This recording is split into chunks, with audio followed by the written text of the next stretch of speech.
मुझे भी तुम लोगों की तरह ही लग रहा था। सोलो लेवलिंग रैग्नारोक में वही सिमिलर स्टोरी चल रही है जैसे सोलो लेवलिंग में चल रही थी, एंड ये चीज लगभग 20 चैप्टर्स तक कंटिन्यू रहेगी। बट 13 चैप्टर्स में ही हमें पता चल चुका है कि ये पुरानी स्टोरी से हटके है। सुहो वो सब कर रहा है जो हमने कभी जिन्वू को करते हुए नहीं देखा, एंड इसी वजह से बेरू भी चौंका हुआ है कि सुहो बीस्ट मोनाज के डिसेंडर के साथ फ्यूजन हो चुका है, जिसे तुम अभी का बीस्ट मोनाज भी कह सकते हो। तो आखिर ये सब हुआ कैसे? ये सब जानने से पहले हम स्टोरी को वहीं से कंटिन्यू करेंगे जहाँ पर हमने छोड़ी थी। तो सुहो बैठा होता है आराम से डी रैंक मिस्ट बन को मारकर और कहता है कि मैं फाइनली अवेकन हो चुका हूँ। एंड वो तभी इसे देखता है, जिसे देखने के बाद सुहो के होश उड़ जाते हैं एंड उसे पता चल जाता है कि ये एक सी रैंक का मिस्ट बन है एंड इसका नाम होता है किम जोंग सू, जो सुहो पर अटैक कर रहा होता है, जिससे सुहो बच भी रहा होता है और मौका मिलते ही वो उस रूम से बाहर भी निकल जाता है। एंड उसका पीछा कर रहा मिस्ट बन इन 3 लड़कियों को देख लेता है और एक ही हिट में खत्म भी कर देता है, जो देखकर सुहो को गुस्सा आ जाता है एंड वो उसके फेस पर एक पंच मार देता है। एंड इन दोनों की फिर से फाइट स्टार्ट हो जाती है जहाँ सुहो लगभग मरने वाला होता है। एंड फिर एंट्री होती है बेरू की,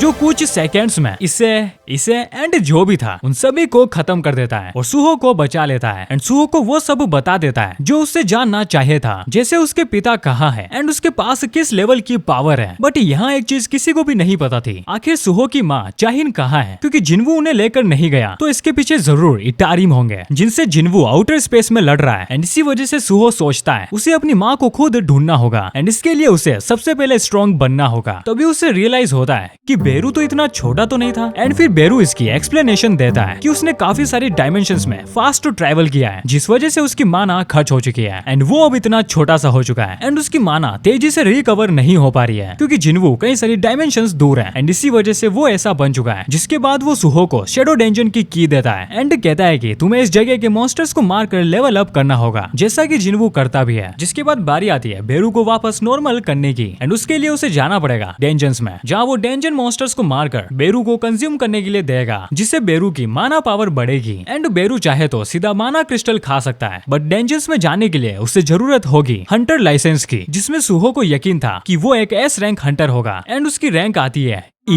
एंड उसके पास मैजिक पावर थी सिर्फ 46 की। वेलियां उदास होने की कोई बात नहीं है, क्योंकि हमें पता है एक ई रैंक हंटर भी हीरो बन सकता है। एंड तुम समझ गए हो मैं किसकी बात कर रहा हूँ। अब इतना समझे हो तो ये 2 चीजें भी कर दो। वेल इसके बाद हमें पता चलता है कि किसी भी गिल्ड में हंटर की जगह नहीं मिलती है, बिकॉज कोई भी गिल्ड ई रैंक हंटर को नहीं रखना चाहता है, वो उन्हें सिर्फ माइनिंग टीम में रखते हैं, जिस वजह से सुहो भी माइनिंग टीम के साथ चला जाता है। ये तुम्हें बिल्कुल वैसा नहीं लग रहा है जैसा फर्स्ट टाइम जिन्वू के साथ हुआ था? मे भी आगे कुछ बड़ा जरूर होगा। एंड इसी माइनिंग टीम में वो अपने आर्ट यूनिवर्सिटी के असिस्टेंट टीचर से मिलता है। तुम तो वही हो ना जो उन मॉन्स्टर से लड़ रहा था? सॉरी मैं वहाँ से भाग गया था। जिस पर सुहो भी कहता है नहीं नहीं भाई तुम्हारी कोई गलती नहीं है, हंटर एसोसिएशन वालों ने कह रखा है हम ई रैंक हंटर्स को डेंजन मॉन्स्टर दिखते ही भाग जाना चाहिए। जिस पर वो बंदा कहता है कि तुम भी एक ई रैंक हो, जिस पर सुहो कहता है यस। एंड फिर वो अपने शेडो सोल्जर्स उन्हें दिखाता है जो उसने शेडो डेंजन में अराइज किए थे। एंड ये देखकर ये बंदा शौक था, आखिर एक ई रैंक हंटर ऐसा कैसे कर सकता है? जिस पर सुहो कहता है कि हर एक ई रैंक हंटर के पास अपनी एक स्पेशल एबिलिटी होती है, जैसे तुम्हारे पास है भागने की।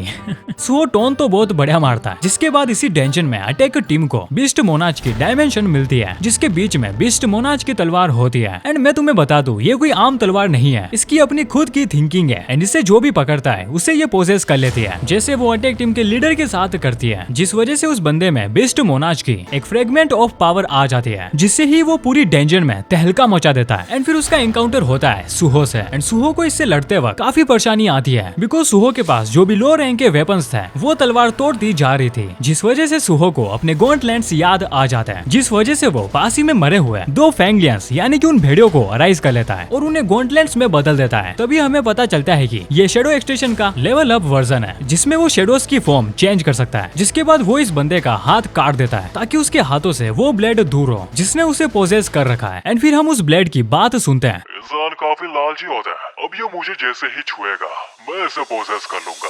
सुहो को कुछ भी नहीं होता है, क्योंकि सुहो के पास है ग्रेट कंदारो की ब्लेसिंग्स, जिससे उस पर कोई भी डार्क मैजिक असर नहीं कर सकता है। एंड इसके बाद यही ब्लेड सुहो को बीस्ट मोनाज के डिसेंडर वाली जगह पर ले जाता है, जहाँ वो बीस्ट मोनाज के डिसेंडर को कैद देखता है। एंड एक बंदा ब्रोकी जो इस डिसेंडर का पहले गार्डियन था, एंड वो जब से कुछ अजीब लोगों से मिला है एंड उन लोगों ने जब से ब्रोकी की आंखों में कुछ डाला है वो चेंज हो चुका है। एंड वो अब इंसानों को पकड़कर उन्हीं बिंग्स को दे रहा है जो सुहो के हिसाब से इतारिम हो सकते हैं। एंड वही चैप्टर 14 में हमें बताया गया है उनके कोई फॉलोवर्स हैं जो ये सब चीजें कर रहे हैं। वेल देखते हैं ये आगे आने वाले चैप्टर्स में कौन थे। मेरे हिसाब से ये सुप्रीम बिंग्स के ही वेसल्स थे जो यहाँ जिन्वू के नहीं होने का फायदा उठाकर बाकी मोनाज के पावर लेना चाहता है, जिस वजह से वो ब्रोकी को कहते हैं कि तुम इसका सारा खून पी जाओ। और ब्रोकी करता भी ऐसा ही है, जिसके बाद सुहो और ब्रोकी की लड़ाई स्टार्ट हो जाती है, जहाँ सुहो जैसे ही बीस्ट मोनाज के ब्लेड से हमला करता है वो ब्रोकी तोड़ देता है, जिसके बाद उस सोड में जो भी एनर्जी थी वो उस डिसेंडर डॉग में चली जाती है एंड वो इवॉल्व हो जाता है। जिसके बाद सुहो को बॉन्ड वाली डिस्प्ले शो होती है जिसे वो एक्सेप्ट करता है एंड फिर ये डिसेंडर डॉग और सुहो मर्ज हो जाता है। एंड फिर हमें सुहो कुछ ऐसा दिखता है जहाँ उसकी पर सेकंड माना खर्च हो रही थी, जिस वजह से वो इस फॉर्म को ज्यादा देर तक नहीं रख सकता है, पर थोड़ा टाइम ही काफी था ब्रोकी को मारने के लिए। जिसके बाद हम एक दूसरी विंडो को देखते हैं जहाँ मेंशन था कि सुहो को 8 मोनाज के हायर्स के साथ अलायंस होना पड़ेगा, यानी जैसे अभी ये बेस्ट मोनाज का डिसेंडर है वैसे ही 7 अलग अलग मोनाज के डिसेंडर्स हैं जिन्हें सुहो को ढूंढना है और उनके साथ अलायंस होना है। जिसके बाद सुहो इस डिसेंडर को अपने साथ चलने के लिए कहता है, जिस पर वो मान भी जाता है एंड इसे रखता है सुहो अपने शेडो डेंजन में, जहाँ तभी सुहो को एक डिस्प्ले दिखती है जहाँ लिखा होता है तुम चाहो तो इसका नाम चेंज कर सकते हो, और वो इसका नाम ग्रे रखता है क्योंकि उसका कलर जो ग्रे था। एंड ये चीज देखकर बेरू हंसने लगता है। सुहो का नाम रखने का स्टाइल बिल्कुल लॉर्ड जिन्वू की तरह है। वेल ये थी चैप्टर 13 तक की स्टोरी एंड मुझसे जितना हो पाया मैंने तुम्हें उतने ही शॉर्ट एंड डिटेल में बताया। हाँ पता है वीडियो थोड़ी छोटी हो गई, तुम्हें पता है कि मैं अभी एडिटर्स वगैरह को हायर नहीं कर सकता हूँ, जिस वजह से मुझे दोनों चैनल पर सोलो काम करना पड़ता है एंड इसी वजह से यहाँ कभी कभी छोटी वीडियो देखने को मिल जाएगी।